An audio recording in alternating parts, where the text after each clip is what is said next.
Great Lakes Prepping here. A couple months ago, I made a video about how to make wine from fruit juice and bread yeast. I intended for the video to be a quick demonstration of how fast and easy it can be to make real wine. But as it often happens, it got completely out of hand and I made it much more complicated and long-winded than it probably needed to be. So this is a follow-up to that video in which I'm going to forego all the extra steps, equipment, explanations, and commentary and just show you the simplest possible way to make wine from grocery store juice. So let's do it.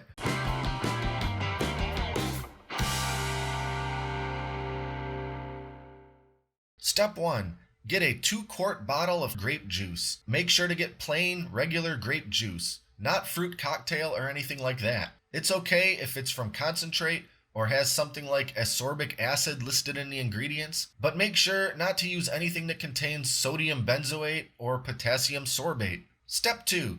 Pour a couple cups of the juice out into a glass or some other container. This is to make some room in the bottle for other ingredients we have to add. Step 3.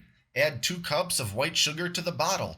Close the bottle tightly and shake very well for a full minute or 2. Step 4. Add 2 teaspoons of regular yeast. Don't shake the bottle after adding the yeast. In fact, don't shake the bottle at any point from now on. Step 5. Using that grape juice you poured out of the bottle in step 2, fill the bottle up a bit if there's some room left in it. Drink the leftover grape juice. Step 6. Put the cap on the bottle but leave it loose. Make sure it's loose enough that it can move up and down slightly, but not so loose that it could fall off. If you don't leave the cap loose like this, the bottle is going to burst and splatter sticky grape juice all over the place. Fermentation creates CO2 and that gas has to vent. Step 7. Put the bottle somewhere out of the way and don't touch it for 3 weeks.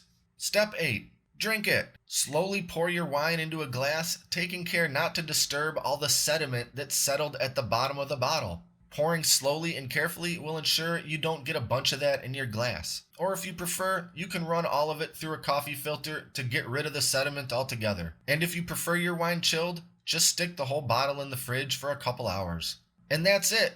This bottle of juice cost me $3.79, and I probably used about 50 cents worth of sugar and yeast. And if you want to hear me go into way more depth about this process, I'll put a link to the original video in the description below. Don't forget to like and subscribe and stay up to date with all our latest stuff. Thanks for watching, and until next time, this is Great Lakes Prepping.